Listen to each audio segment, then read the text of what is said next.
তসবিহ বলছেন, বলবো আপনাদেরকে? সময় নিবো আরো 5 মিনিট। আমি ওজিফায়ে লতিফিয়ার মধ্যে এই কথাটা নিয়ে এসেছি যে তিনি বলছেন ফজরের পরে 100 বার পড়বো লা ইলাহা ইল্লাল্লাহুল মালিকুল হাক্কুল মুবিন। প্রত্যেকটা কিন্তু হাদিসের ওজিফা, হাদিস থেকে আনছেন। কিন্তু এটা যদি আপনি বলেন হ্যাঁ শুনছি পড়বো, সময় ঠিক করেন না, তাহলে পড়া হয় না অনেক সময়। আবার এই সময়টা কিন্তু বাধ্য না। যেমন ধরেন আপনি যদি কেউ বলে আচ্ছা বুঝছি সরফ পড়া দরকার, পড়বো না এক সময়, পঞ্চমে পড়বে না, ষষ্ঠে পড়বে না, সপ্তমে পড়বে না, প্রথম ক্লাসে পড়বে না, ষষ্ঠ ক্লাসে পড়বে না, পড়া কি আর হবে না? একটা ঠিক করতে হবে, ক্লাস ঠিক করতে হবে কিনা।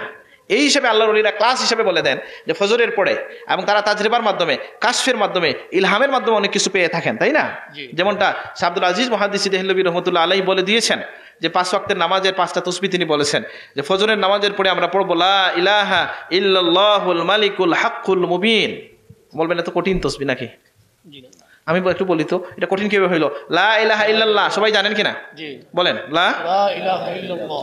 আর তো 3টা শব্দ মুখস্থ করবেন, আল মালিকুল হাক্কুল মুবিন। বলেন তো, আল মালিকুল হাক্কুল মুবিন, আল মালিকুল হাক্কুল মুবিন, আল মালিকুল হাক্কুল মুবিন। তো কি দাঁড়াইলো?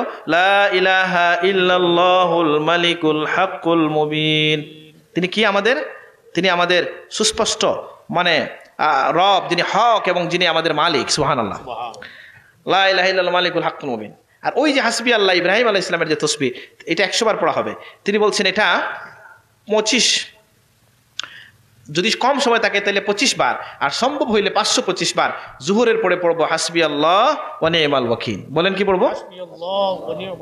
এখন অনেক মানুষ এরকম আছেন না যে ছেলে বিদেশে চলে গেছে, কাজ হাম কিছু নাই, নামাজ পড়িয়ে হইলে আইও বা একটা চা খাই এই দোকান থেকে, আছে না? সময় অনেকভাবে কাটায় না, অনেকে মোবাইলের মধ্যে কাটায়, খেজুরি আলাপের মধ্যে সময় কাটায়, অথবা অন্যের আলোচনায় সময় কাটায়। কিন্তু যদি জানা থাকে, মন থাকে, তাইলে মসজিদে বসে হেঁটে বাসায় গিয়ে পড়া যায় কিনা? কতবার? 525 বার। যদি ব্যস্ত হন তাহলে কতবার? 25 বার। আর তিনি বলছেন যে সুবহানাল্লাহ, আলহামদুলিল্লাহ, আল্লাহু আকবার তাসবিহ আছে কিনা একটা? এটা তাসবিহর নাম কি? তাসবিহ ফাতেমি। এই নামটা কেন লাগছে? যে আম্মা ফাতেমা যখন নবীজির কাছে গেছিলেন, গিয়ে বলছেন যে দাসী দেওয়ার জন্য, মানে কাজের মানুষ দেওয়ার জন্য, নবীজি কি বলছেন যে তোমাকে এর চেয়ে দামি জিনিস আমি দিচ্ছি। সুবহানাল্লাহ। কেন এটা বললেন নবীজি? কারণ নবীজি চাইলে দিতে পারতেন কাউকে, কিন্তু এমন একটা শিক্ষা দিলেন যেটা যুগ যুগান্তরে উম্মতের সকলের কাজে লাগবে। সব বাবা হয়তো মেয়েকে এরকম কাজের মানুষ দিতে পারবে না, কিন্তু তাসবিহ দিতে পারবে, পারবে কিনা? আল্লাহ নবী সকলের জন্য রহমত, তিনি এই বিধান দিলেন যে এটা পড়ার জন্য সুবহানাল্লাহ, আলহামদুলিল্লাহ, আল্লাহু আকবার 33 33 34 বা 33 33 33 এবং লা ইলাহা ইল্লাল্লাহ, নাকি? এই যে এটা। আর মাগরিবের পরেটা একটু লম্বা, লা ইলাহা ইল্লাল্লাহ লা ইলাহা ইল্লাল্লাহ ওয়াহদাহু লা শারীকা লাহু লাহুল মুলকু ওয়া লাহুল হামদু ইউহয়ি ওয়া ইউমীতু বিয়াদিহিল খায়রু ওয়া হুয়া আলা কুল্লি শাইইন কাদির। এটা হলো মাগরিবের পরে, এটাও 500 বার। আর আরেকটা হচ্ছে, বলবেন মাগরিবের পরে 500 বার, আপনার যদি ব্যস্ততা থাকে সেটা ভিন্ন জিনিস। কিন্তু এরকম একটা হাদিস আছে, মাগরিব থেকে এশা পর্যন্ত যে মানুষ মুসল্লায় বসে থাকে, আল্লাহ তাকে ইতিকাফের সওয়াব দান করেন। সুবহানাল্লাহ। আর হাদিস আছে, অনেক ফজিলতের কথা আছে। আর এশার পরের তাসবিহ তিনি বলেছেন, এশার পরে আপনি মুসল্লায় বসবেন, রাসূলুল্লাহর চেহারার ধ্যান করে 100 বার দুরূদ শরীফ পড়বেন। সুবহানাল্লাহ। 100 বার দুরূদ শরীফ পড়বেন। আল্লাহ আমাকে তৌফিক দান করুন। এটা বারবার যিনি পড়েন, ধ্যানের সাথে পড়েন, আল্লাহ চাইলে তার সামনে রাসূলুল্লাহর চেহারা উদ্ভাসিত হয়ে যাবে। সুবহানাল্লাহ। আল্লাহুম্মা সাল্লি আলা সাইয়্যিদিনা মুহাম্মাদিন নাবিয়্যিল উম্মি ওয়া আলিহি ওয়া সাল্লিম ওয়া সাহবিহি সাল্লিম। যেভাবে বলেন শাহ ওলিউল্লাহ মুহাদ্দিস দেহলভী রহমতুল্লাহ আলাইহি দুররুস সামিন ফি মুবাশশিরাতিন নাবিয়্যিল আমিন কিতাবের মধ্যে বলছেন, তার বাবা শাহ আব্দুর রহিম মুহাদ্দিস দেহলভী রহমতুল্লাহ আলাইহি এই হাদিসখানা রাসূলুল্লাহকে স্বপ্নযুগে পড়ে শোনাইছেন, রাসূলুল্লাহ এটা পছন্দ করছেন। সুবহানাল্লাহ। কিন্তু যে কোনো দুরূদ শরীফ আপনি পড়তে পারেন। আমাদের সমাজে তো আমরা বিপদে আছি, দুরূদ নিয়েও কিছু মারামারি আছে না? আমাদের অনেক আলেম ভাইও বলে বসে যে দুরূদ ইব্রাহিমী ছাড়া আর দুরূদ নাই, বলে না অনেক এরকম। এই কথাটা পুরোপুরি জাহালতপূর্ণ কথা। কারণ আপনি যখন বুখারী শরীফ পড়েন কালা কালা রাসূলুল্লাহ, তখন কি পড়েন? দুরূদ ইব্রাহিমী পড়েন না সাল্লাল্লাহু আলাইহি সাল্লাম পড়েন? এটা কি দুরূদ ইব্রাহিমী? জি না। বরং আশরাফ আলী থানভী সাহেব এই বিষয়ে আলাদা একটা বই লিখেছেন, যিনি অনেক দুরূদ 33টার মতো অনেক দুরূদ তিনি এখানে নিয়ে এসেছেন। উলামায়ে কেরাম এ বিষয়ে একমত, অর্থপূর্ণ দুরূদ যে কোনো একটা পড়লে হবে, তবে শ্রেষ্ঠ দুরূদ দুরূদ ইব্রাহিমী, এটা ঠিক আছে। কিন্তু এটার মধ্যে সালাত আছে, সালাম নাই। যেহেতু নবীকে আগে সালাম দেওয়া হয়, কোথায়? আর তাহিয়াতুতে নবীকে আগে সালাম দেন, কোথায়? আসসালামু আলাইকা। আর পরে যখন আপনি দুরূদ পড়েন তখন শুধু সালাত দেন। তো নামাজের মধ্যে সালামও হয়ে যায়, সালাতও হয়ে যায়। এটা তো যাই হোক, আমরা যেটা বলছিলাম যে এই তসবিহগুলোর কথা বললাম, উদ্দেশ্যটা কি, যে আমরা মাহফিলে আসলাম একদিন, কিন্তু আমাদের আল্লাহ রসুলকে প্রয়োজন প্রত্যেক দিন, দরকার কিনা? যদি এখান থেকে আমরা তসবিহ যেটা বললাম, রাদিতু বিল্লাহি রাব্বা ওয়া বিল ইসলামি দীনা ওয়া মুহাম্মাদিন সাল্লাল্লাহু আলাইহি ওয়াসাল্লাম নাবিয়্যান ওয়া রাসূলা, এই তসবিহখানা আমরা যেন পড়ি সকাল সন্ধ্যা 3 বার করে। সৈয়দুল ইস্তেগফার আছে, এটা পড়বো, আল্লাহ তৌফিক দান করুন। আরও কিছু তসবিহ আছে, এগুলা পড়বো আমরা। অনেক সময় আছে দেখবেন অনেক মানুষের অভিজ্ঞতা হচ্ছে ফজরের পর থেকে ইশরাক পর্যন্ত বসা নবীর একটা সুন্নত আছে কিনা ভাই? এই গ্রাম এলাকায় মানুষজন বসে কিনা আমি জানি না, ঢাকা শহরে প্রত্যেক মসজিদে কিছু মানুষ বসে দেখলাম, খুব ভালো লাগছে আলহামদুলিল্লাহ। অনেক অবসর মানুষ, বৃদ্ধ মানুষ, অনেক যুবক মানুষ বসে আমি দেখেছি আর কি।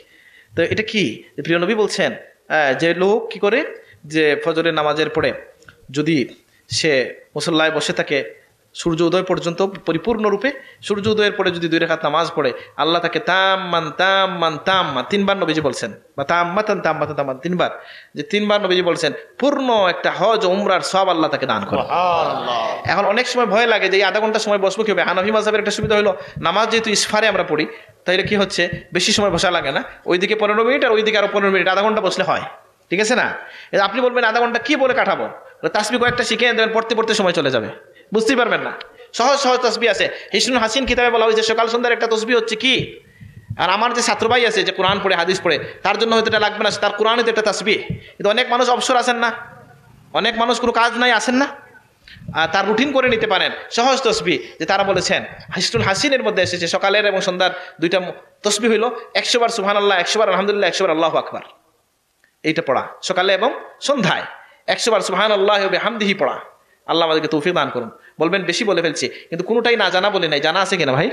যেমন এখন যে তসবিহ বললাম সুবহানাল্লাহি ওয়া বিহামদিহি, এটা 100 বার কেউ পড়লে নবীজি বলছেন সাগরের বুদবুদ পরিমাণ, ফেনা পরিমাণ গুনাহ হইলো আল্লাহ তাকে মাফ করে দেন। সুবহানাল্লাহ। বলে আমি তো তাইলে সারাদিন গুনাহ করে এটা পড়বো, বলে আসলে যিনি সবসময় পড়বেন আল্লাহ তাকে গুনাহ থেকে বাঁচায় নেবেন ইনশাআল্লাহ।